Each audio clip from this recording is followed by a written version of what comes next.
মুসলমান রক্ত দিতে জানে, মুসলমান কাউকে ক্ষতি করতে জানে না। কথা বলেন ঠিক কিনা? মুসলমান দেশে রাজনীতি করে, মুসলমান দেশে যে কথা বলে এটা হলো ইসলামকে টিকে রাখার জন্য।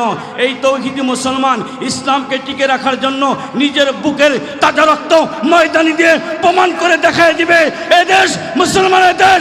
এদেশে বসবাস করতে চাইলে নারায়ে তাকবীর আওয়াজ দিয়ে বসবাস করতে হবে। কথা ঠিক কিনা? আওয়াজকে নীরব নিস্তব্ধ করলে চলবে না। যত আওয়াজ নীরব নিস্তব্ধ করবেন, যত মিনুমিনু করবেন, তত বাতিলেরা আপনাকে আক্রোশ করে নেবে। ঠিক কিনা? ছেলের মতো ছেলে একটা দরকার, ছেলের মতো ছেলে একটা হলেই যথেষ্ট, হালির পালের দরকার নাই। কথা বলেন না কেন? এই জন্য একজন মুসলমান যদি থাকে আর যদি নারায়ে তাকবীর আওয়াজ দেয়, আল্লাহর কসম বাংলার জমিনে কোনো নাস্তিক থাকতে পারবে না। গাও হলো আমাদের দোষ দেব কারে? ঠিক কিনা? গাও হলো আমাদের দোষ দেব কারে? আমার ভাই তো ঠিক না। নবাব সিরাজদৌল্লার সাথে গাদ্দারি করছিল কে? নিজের খালাতো ভাই। ঠিক কিনা? নিজের খালাতো ভাই নবাব সিরাজদৌল্লার সাথে গাদ্দারি করছিল। আমরা মুসলমান নিজের স্বার্থের জন্য সব কিছু করতে পারি, আর স্বার্থ ফুরায় গেলে তার বিরুদ্ধে উঠে পড়ে লাগি। ঠিক কিনা? দুনিয়া কিন্তু থাকতে আসি নাই, সকলেই চলে যাব। নিয়ত আছে তো ইনশাআল্লাহ। চান না চান আপনাকে যেতেই হবে। আপনি চান না চান আপনাকে দুনিয়া ছেড়ে যেতেই হবে। একই সাথে কত মানুষের সাথে চললেন, প্লিজ এদিকে তাকান। একই সাথে কত মানুষের সাথে চললেন। অনেকেই চলে গেছে, আমরা আছি। এমন একদিন সময় আসবে আমরাও চলে যাব। ঠিক কিনা?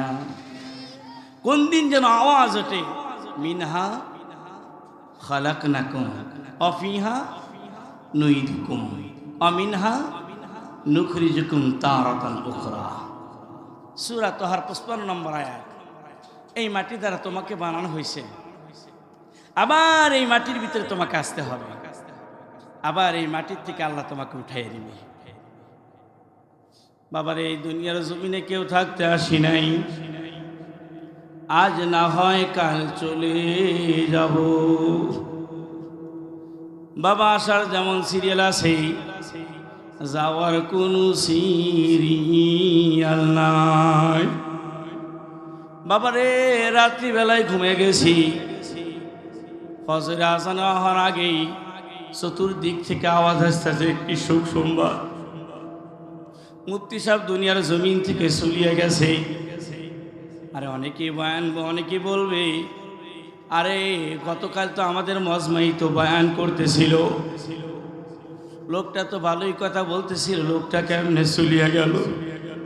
এ বাবা, যেটা হবার সেটা হয়ে গেছে।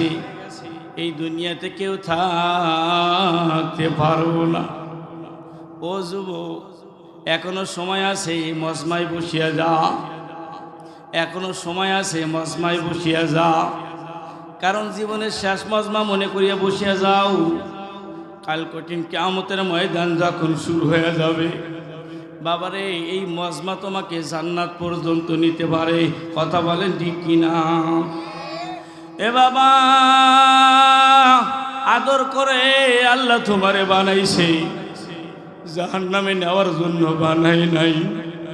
সব বানাইলেন কোন ফায়াকুন বইলা, আর আপনি আমারে আল্লাহ আদর করে বানাইছে।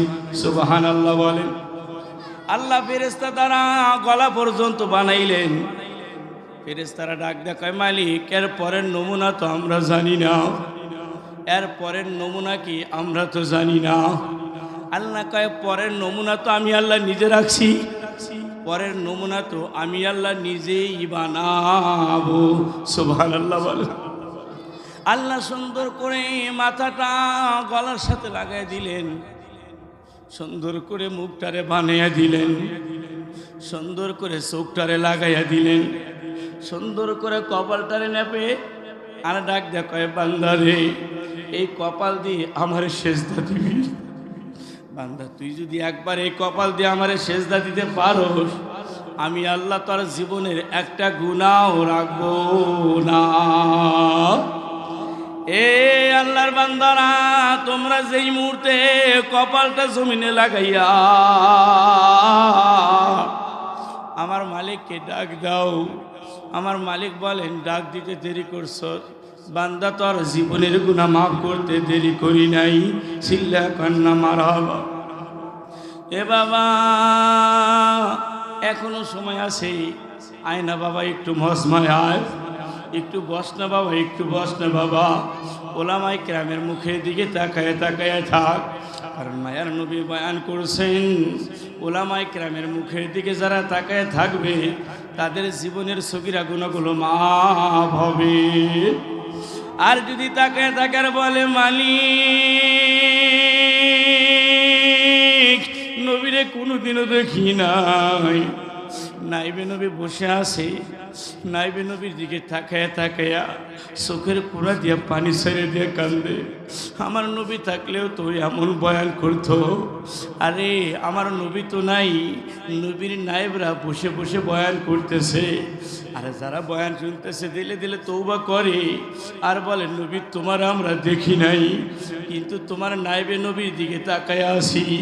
আল্লাহ ডাক দেখে, যারা নায়েবে নবীর দিকে তাকায় আসো আর দিলে দিলে তওবা করতেছ, আমি আল্লাহ সগীরা গুনার সাথে কবিরা গুনাহগুলো মাফ করে দেব। এ বাবা মনে রাখবেন, মনে রাখবেন, আলেমরা কোনোদিনও জাহান্নামে যাবে না। আরে অনেকেই কয় আলেমরা জাহান্নামে যাবে না। বাবা, আলেমরা কখনো জাহান্নামে যাবে না। আরে কাল কঠিন কিয়ামতের ময়দানে তো এমনও হবে, তোমারে আমারে ডাক দেয়া বলবো এইদিকে আসো, তুমি কি কোনো আলেমের মজমায় বসতে পারছিলা?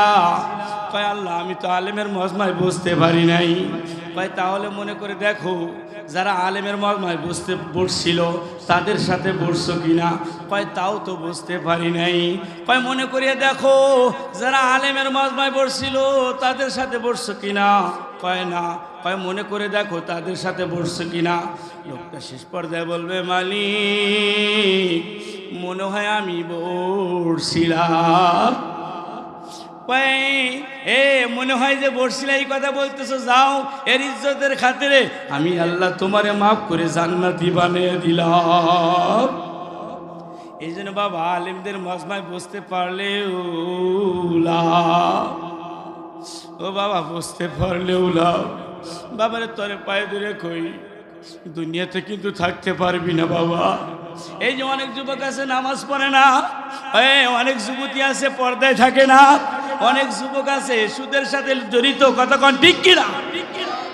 আরে সুদের সর্বনিম্ন গুনাহ কি? সুদের সর্বনিম্ন গুনাহ হলো বাইতুল্লাহর চত্বরে নিজের মায়ের সাথে যে না করা। আরে বুখারী হাদিসে আসছে যারা সুদ খায় আল্লাহ রাব্বুল আলামিন তাদেরকে বিনা হিসেবে জাহান্নামে দেবে। সূরা বাকারার ভিতরে আসছে যারা সুদ খাবে তারা যেমন আল্লাহ এবং রাসূলের সাথে স্বয়ং যুদ্ধ ঘোষণা করলো। ও বাবা আজকে সুদের বাজার তো গরম, হালাল কামাই করে খা বাবা, হালাল কামাই করে খা, সুদের অঙ্কে নিজেকে নাম লেখাস রে বাবা। তোমরা যারা আছো যারা সুদ খায় তাদেরকে চিহ্নিত করো, তাদের সাথে কখনো বসবা না, তারা মারা গেলে তাদের জানাজায় যাইবা না, তারা যে দোকানপাটে বসবে তাদের সাথে বসবা না, কারণ ওই ব্যক্তির কারণে আল্লাহর গজব তোমার উপর আসবে। কথা বলেন না কেন? কারণ বুখারী হাদিসে আসছে যারা সুদ খায়, সুদ দেয়, সুদের অঙ্কতে নাম লেখায়, আল্লাহ পাক তাদেরকে বিনা হিসেবে জাহান্নামে দেবে। আমি অনেক জায়গায় বয়ান করছি, অনেক জায়গায় বলছি। আরে আমরা যারা মাযহাব মানি, আবু হানিফা রাহমাতুল্লাহ আলাইহি বলেছেন যারা নামাজ পড়ে না তাদেরকে জেলখানায় আবদ্ধ করে, তওবা পড়ে যদি নামাজ পড়ে তাহলে ছেড়ে দাও, আর যদি তওবা না পড়ে তাহলে জেলখানায় আটকে রাখো। আরেক মাযহাব ইমাম মালিক রাহমাতুল্লাহ আলাইহি গালিবান বলেছেন ইসলামী রাষ্ট্র যদি হয় বেনামাজিকে যেখানে পাবে সেখানে হত্যা করবা। গালিবান ইমাম শাফি রাহমাতুল্লাহ আলাইহি বলেছেন ইসলামী রাষ্ট্র বুঝি না, যেখানে বেনামাজি পাও সেখানে হত্যা করো। আমাদের আহমদ ইবনে হাম্বলী রাহমাতুল্লাহ আলাইহি উনি বলেছেন, আহমদ ইবনে হাম্বলী রাহমাতুল্লাহ আলাইহি বলেছেন যারা নামাজ পড়ে না তারা মুরতাদ। আর আমাদের বড় পীর নাম কি? আব্দুল কাদের জেলানি। আইবার পীর আব্দুল কাদের। আছে না গুরু? নামাজ নেই, কালাম নাই, অনেক আছে। আমি কিন্তু পীর মুরিদি বিরুদ্ধে করি না, আমি পীর মুরিদিকে সিলেক্ট করি, ভালোবাসি। আমি ভালোবাসি। মুরিদ হওয়া মুস্তাহাব, ঈমান শেখা ফরজ। এই জন্য অনেকে বলে, যেহেতু কোরআনের ভিতরে আছে সম্পর্ক আমি কথা বলবো, ইউসাক্কিহিম, আত্মসিদ্ধি অর্জন সম্পর্কে আলোচনা হবে, একটু আমাকে সময় দিতে হবে। রাজি আছেন তো ইনশাআল্লাহ? এখনই ওটাউটি করতেছেন, একটু আগে আসেন। লা ইলাহা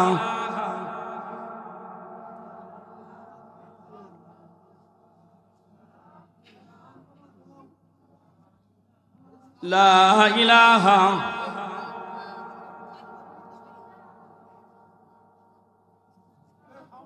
মিষ্টি সাউন্ড দাও, একটু মিষ্টি সাউন্ড দাও। লা ইলাহা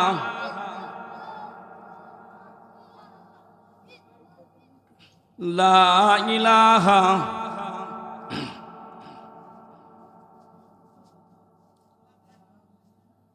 লা ইলাহা ইল্লাল্লাহু মুহাম্মাদুর রাসূলুল্লাহ সাল্লাল্লাহু আলাইহি সাল্লাম।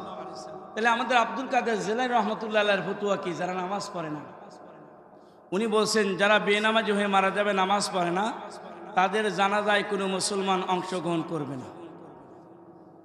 এবং উনি বলছেন যারা বেনামাজি নামাজ পড়ে না, তাদেরকে যেন মুসলমানের কবরস্থানে দাফন করা না হয়। কয়টা কথা বলছেন? এক নম্বর কথা বলছেন বেনামাজিকে যেন জানাজা না করা হয়। দুই নম্বর বলছেন বেনামাজিকে যেন মুসলমানের কবরস্থানে দাফন করা না হয়। কত বড় কথা, কত বড় কথা। তুমি নামাজ পড়তেছ না, আমাদের মোল্লা মৌলবীরা তোমারে কত বারে বারে বলতেছে একক তো নামাজ কাজা করলে 2,88,00,000 বছর জাহান্নামে থাকতে হবে। একক তো নামাজ কাজা করলে 2,88,00,000 বছর তোমার জাহান্নামে থাকতে হবে। দুনিয়াতে তোমার ঘর আছে, বিবি আছে, লাইট আছে, ছেলে সন্তান ঘুমায়, তারপরেও তুমি ঘুমাইতে পারো না। অন্ধকার কবরে তুমি কেমনে থাকবা? ও যুবক, নামাজ কাজা করার আগে একটু ভাইব যুবক। এ যুবক, আমারও তো মনে চায় গান শুনি, আমারও তো মনে চায় আমি দাড়িতে খুর লাগাই, আমারও তো মনে চায় আমি আমার বিবিকে বেপরদায় চালাই, আমারও তো মনে চায় আমি টেলিভিশনে বসে থেকে থেকে গান শুনি। কেন শুনি না জানো যুবক? জানি এই দুনিয়া আমাকে থাকতে দেবে না, একদিন অন্ধকার কবরে যাইতেই হবে, একদিন অন্ধকার কবরে যাইতেই হবে। দেখোস না সাইড থেকে আওয়াজ হয়, একটি শোক সংবাদ, একটি শোক সংবাদ। আব্দুর রহমান দুনিয়া থেকে চলে গেছে। ইন্না লিল্লাহি ওয়া ইন্না ইলাইহি রাজিউন। বলবা সকালবেলায় কথা বললাম, বিকাল বেলায় চলে গেল, আবার বিকাল বেলায় কথা বললাম, রাত্রি বেলায় চলে গেল। আমি অনেক সময় বলছি এরে পৃথিবীর সব কিছুতে তো একটা গ্যারান্টি কার্ড দেয়। প্রাইমারি চাকরি করলে 36 বছর চাকরি করতে পারবা, সেনাবাহিনীতে চাকরি করলে এত বছর চাকরি করতে পারবা। সাধারণ একটা নর্মাল সেট, মোবাইল সেট মাত্র 1,000 টাকার দাম। সেটাও যখন আমি কিনে নিয়ে যাইতেছি, পিছন থেকে দোকানদার ডাক দেখায়, প্লিজ ভাই একটু কাম, হ্যাঁ একটু আসেন না। কি হয়েছে ভাই? 1,000 টাকাতে মোবাইল কিনছেন, মোবাইল 1 বছর গ্যারান্টি আছে। কয় বছর গ্যারান্টি? গ্যারান্টি আছে। 1,000 টাকা মোবাইলেও 1 বছর গ্যারান্টি পাওয়া যায়। তোমার আমার হায়াতের জিন্দেগির এমন অবস্থা, এর কোনো গ্যারান্টি নাই। আরে সকালবেলা হাঁটতেছো, বিকালবেলায় সাদা কাপড়ে প্যাকেট হয়ে গেল, আবার বিকালবেলায় চলতেছো, এসার আগেই প্যাকেট হয়ে গেছো। কথা কও ঠিক কিনা? আজকে তুমি দুর্নীতি করে টাকা কামাই করতেছো, আজকে তুমি সুদের বাজার গরম করে টাকা কামাই করতেছো, আজকে তুমি তালা তালা বাড়ি করতেছো, আজকে তুমি বিঘা বিঘা জমি করছো। একটা বার চিন্তা করিয়া দেখো, তুমি আমি যদি এখন দুনিয়ায় থেকে চলে যাই, ভাই দেখবা কেউ তোমার সাথে নাই। কথা বলেন ঠিক কিনা? আরে বাবা এত টাকার মালিক তুমি, যখন তোমার থেকে প্রাণ পাখিটা উড়িয়ে যাবে, প্লাসটা বারিন্দায় পড়ে থাকবে, সুন্দর করে কাপড় দিয়ে পা থেকে মাথা পর্যন্ত ঢাকিয়ে দেবে। আরে বিবিকে তুমি একটু বলিয়া দেখো,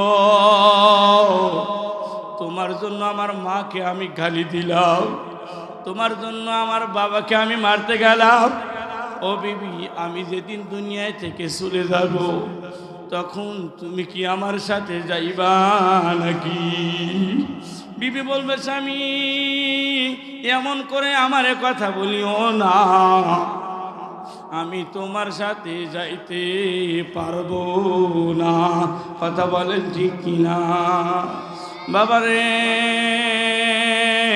তোমার আমার লাশটা বারিন্দায় পড়ে আছে, উপর দিয়ে সাদা কাপড় দিয়ে ঢেকে রাখছে।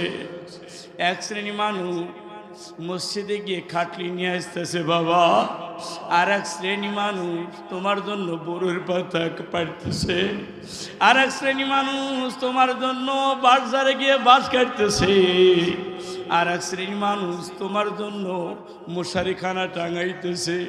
মশারি যখন টাঙান শেষ হয়ে গেল, আরে গোসলের খাটলিটা মশারির মধ্যে ঢুকাইয়া দিল।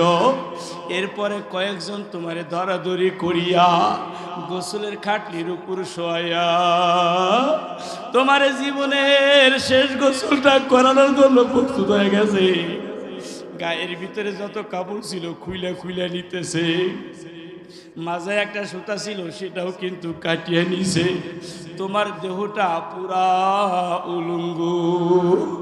আরে গোসল যখন শেষ হয়ে গেল, আর একটা খাটলি তোমার জন্য রেডি করছে। সেই খাটলির ভিতরে 3 টুকরা কাপড় আছে রে বাবা। ওই 3 টুকরা কাপড়ের মধ্যে তোমার সর্বপ্রথম শোয়া, সর্বপ্রথম যে কাপড়ের কাপড়টা তোমার গায়ে জড়াইয়ে দিবে। এ যুবক, ও বৃদ্ধ বাবাজি, একটু চিন্তা করে দেখো, ওই কাপড়ে কিন্তু একটু পকেটও নাই। এই যে দুর্নীতি করিয়ে টাকা কামাই করলা, এই যে তালা তালা বিল্ডিং করলা, এই যে ব্যাংক ব্যালেন্স কত কিছুই না করলা, সংসার করতে গিয়ে কত নামাজ কাজা করছো, কত গুনার কাজ না করছো রে বন্ধু। এ বন্ধু, এবার তোমারে সর্বপ্রথম যে কাপড়ের কাপড়টা পরে দিতেছে, সেই কাপড়ে কিন্তু একটা পকেটও নাই। কথা কন ঠিক কিনা? এরপরে বাবা আর একটা লম্বা কাপড় তোমার গায়ের সাথে জড়াইয়া দিল রে বাবা। আরে আর একটা লম্বা কাপড় তোমার গায়ের সাথে জড়াইয়া পা থেকে মুখ পর্যন্ত এমন করে ঢেকে দিছে যে একটু ছিদ্র রাখে নাই, যেই ছিদ্র দিয়া তুমি তাকাইয়া দেখবা। কতক্ষণ ঠিক কিনা? হাতর গোলাপ চন্দন লাগাইয়া সাদা কাপড়ের কাপড় দেয়া মোড়াইয়া তোমার জানাজার ময়দানে নিয়ে গেছে বাবা। তাকায় দেখবা তুমি খাটলির উপরে শুয়ে আসো, লোকেরা জানাজায় দাঁড়িয়ে গেছে, কেউ তোমার সাথে শোয়ে নাই, কেউ তোমার সাথে নাই। জানাজা যখন হয়ে গেল, এবার লোকেরা দরাদরি করিয়া কবরস্থানের ময়দানে নিয়ে গেছে। তোমার আমার কবরের মধ্যে 3 জন থেকে 4 জন লোক নামিয়ে গেল। তোমারে আমারে যখন কবরের ময়দানে নামাইতেছে, তখন যারা কবরে নামাইতেছে তারা বলতেছে বিসমিল্লাহি ওয়া আলা মিল্লাতি রাসূলিল্লাহ। তারা বলতেছে আমরা তোমাকে রসুলের তরিকার উপর রাখলাম, কিন্তু বাবা তোমার দেহ থেকে যখন মোড়াটা খোলা হয়, তোমার মুখের মধ্যে তো দাড়ি নেই বাবা, দাড়ি নাই। কারণ পয়গম্বর বলছেন মান দাইয়া সুন্নতি ফালাইসা মিন্নি, যে ব্যক্তি আমার সুন্নতকে নষ্ট করে দিবে সে আমার উম্মতের দলভুক্ত থেকে বের হয়ে যাবে। নবীজি অপর হাদিসে বলছেন মান রাগিবা সুন্নতি ফালাইসা মিন্নি, যে আমার সুন্নত থেকে দূরে চলে যাবে সে আমার উম্মত থেকে দূরে চলে যাবে। মায়ার নবী বলছেন যারা দাড়ি কাটে তারা ফাসেক। আর ফাসেকের ব্যাপারে নবীজি হাদিস বলছেন, আল ফাসেক ইলান নার, ফাসেকের ঠিকানা জাহান্নাম। এই জন্য বাবা, যারা দাড়ি কাটিয়া কবরে যাইবা, তোমাদের ঠিকানা কিন্তু জাহান্নাম হয়ে যাবে। এই জন্য এই মাজমাই থেকে তওবা করো, আর দাড়িতে খুল লাগাবো না বাবা, দাড়িতে খুল লাগাবো না। এ বাবা, এক বুজুর্গ বাবু সালাম দিয়ে নবীজির রওজার পাশে চলিয়া গেছে, চোখটা বন্ধ করেছে, নবীজির দিকে তাকায় দেখে নবীজির সব কিছু ভালো, কিন্তু সিনা মোবারক কাটা, নবীজির সিনা মোবারক কাটা। এ বাবা, ছোট্টবেলায় কিন্তু নামতা পড়ছো, একের চন্দ্র, দুইয়ের বক্ষ, তিনের নেত্র।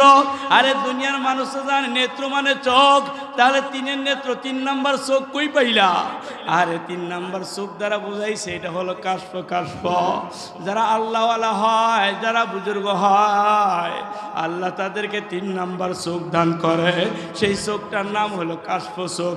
সুবহানাল্লাহ। কর আমাদের ইমাম আবু হানিফা রাহমাতুল্লাহ আলাইহি একবার ওযু করতেছে, দেখে এক যুবক ওযু শেষ করার পরে ইমাম আবু হানিফা ডাকেন, বাবা এদিকে আয়।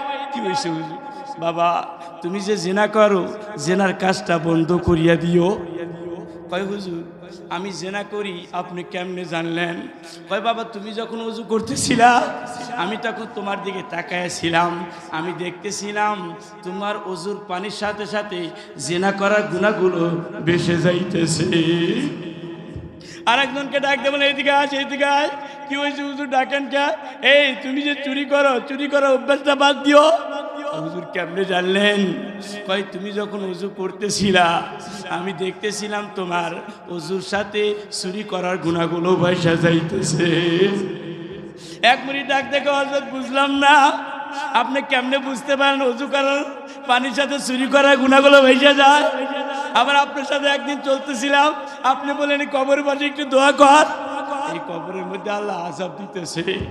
হুজুর কেমনে বোঝেন, কেমনে বোঝেন? কয় বাবা, এটা দুনিয়ার চোখ দ্বারা দেখা যাবে না, এটা দেখতে হলে তোমার অন্তর চক্ষু দরকার। সুবহানাল্লাহ বলে। কয় আমি এই দৃশ্যগুলো অন্তর চক্ষু দ্বারা দেখছি। কয় হুজুর, অন্তর চক্ষু কেমনে খোলে? কয় অন্তর চক্ষু খোলে 2টা আমলের বিনিময়। কি 2টা আমল? 1 নাম্বার আমল, যেই ব্যক্তি বেশি বেশি নেক কাজ করবে, আর ওই নেক কাজের সাথে যদি মানুষের দোয়া থাকে, আল্লাহ রাব্বুল আলামিন তাদেরকে অন্তর চক্ষু দান করে দেন। সুবহানাল্লাহ। সাগরের ডাক দেখে, হুজুর আপনার কোন ব্যক্তির দোয়ার কারণে আপনার অন্তর চক্ষু খুলিয়া গেল? ভাই, আমার অন্তর চক্ষুটা একটা মুসির দোয়ার কারণে আল্লাহ খুলিয়া দিছে। সুবহানাল্লাহ। হুজুর মুসলমান দ্বারা খুললে একটা কথা ছিল, মুসির দ্বারা কেমনে সম্ভব? ভাই শুনতে চাও? কয় হ্যাঁ। ভাই তাহলে শোনো, আমার কাছে একদিন মাসলা আসলো,